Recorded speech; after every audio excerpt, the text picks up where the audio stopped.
বড় ভাই কিছু শাস্ত্র পচারে দেব কহি হেধি বড় ভাই মিন গর্ভু জন্ম সে হইলা মিনকে তননা মহিলা সে মিনকে তন পাইরতি ধন্য সে মিনকে তন পাইরতি ধন্য ধন্য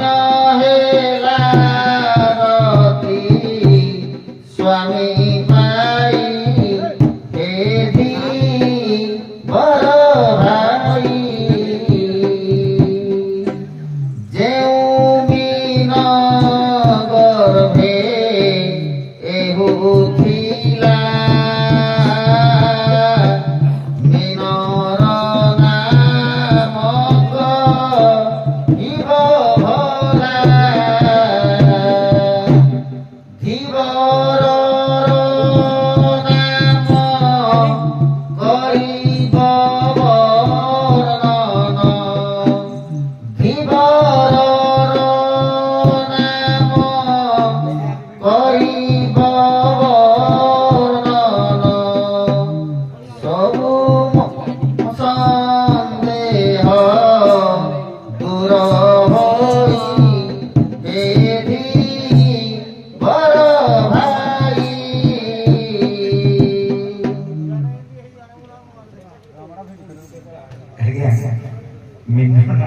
ମିନନ୍ଦା ସାର୍ ନାଁଟା ମନେ ପଡୁନି ଧୀବର ନାଁଟା ବି ମନେ ପଡୁନି କିନ୍ତୁ ଭାନୁମତୀ ଆଉ ଭାମାସୁର ଏ ଝିଅଙ୍କ ପାଖରେ ପାଳି ପାଳି ଥିଲା 15 এবার রাধাଙ୍କ প্রশ্ন শুণ রাধিকা গোপল হলনা গো নকরি ভাবনা শুণ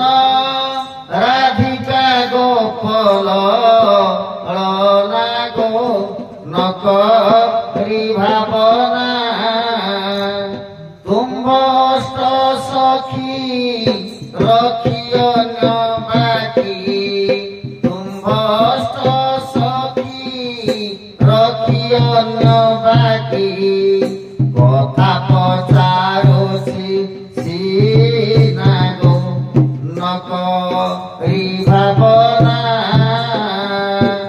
শুণ রাধিকা গোপল নকরি ভাবনা রাধা প্রিয় সখী মঞ্জরি বয়সী পঞ্চ শ্রেণীরত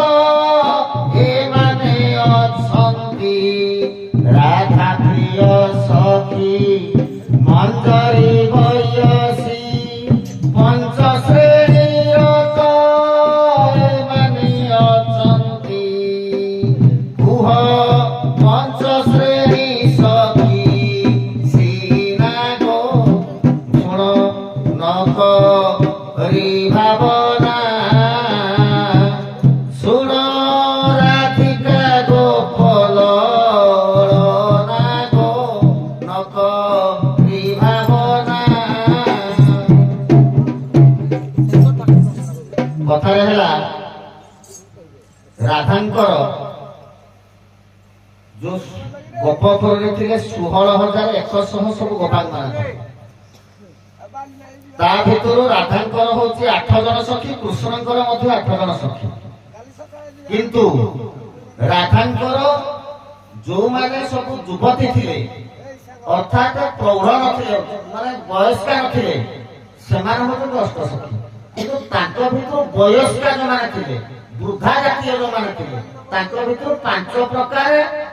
ସଖୀ ସେ ରଖିଥିଲେ। ସେ 5 ପ୍ରକାର ସଖୀଙ୍କ ନାମ କଣ?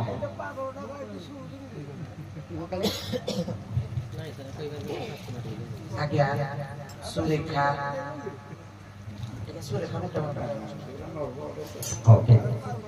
ନାହିଁ सर जो मांस सर कन्या भी ଥିଲା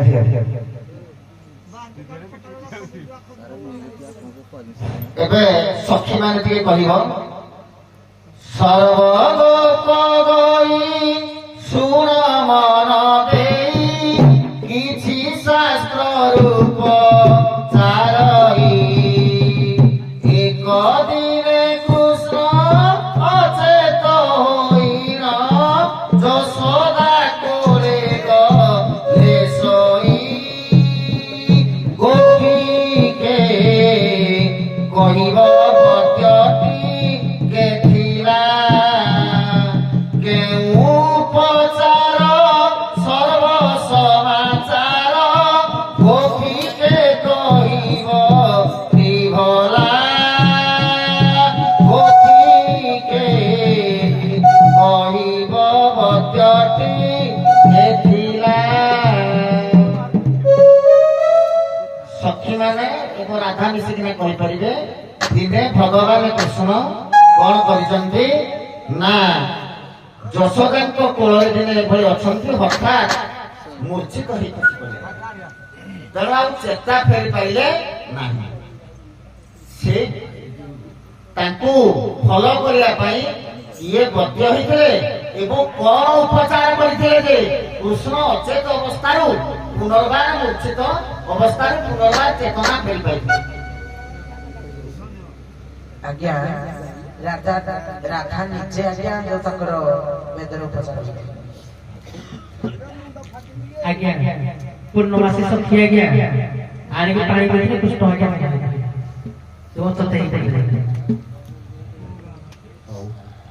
ଆପଣ ମାନେ ବହୁତ ସାଧୁଭାବେ ଆପଣ ମାନଙ୍କୁ ସୁନ୍ଦର ଭାବରେ ଆପଣ ମାନେ ନାବିକେଳି କରିଛନ୍ତି। ତେଣୁ ଆପଣଙ୍କୁ ମୋ ତରଫରୁ 2 ଦଳ ଯାକ ଧନ୍ୟବାଦ ଦଉଛି। ଆଉ ଟିକେ ଟିକେ ଯୋଉ ମିଷ୍ଟେକ୍ ଅଛି ଆପଣ ଟିକେ ସୁଧାରନ୍ତୁ, ଆଉ ଟିକେ ଭଲ ହବ।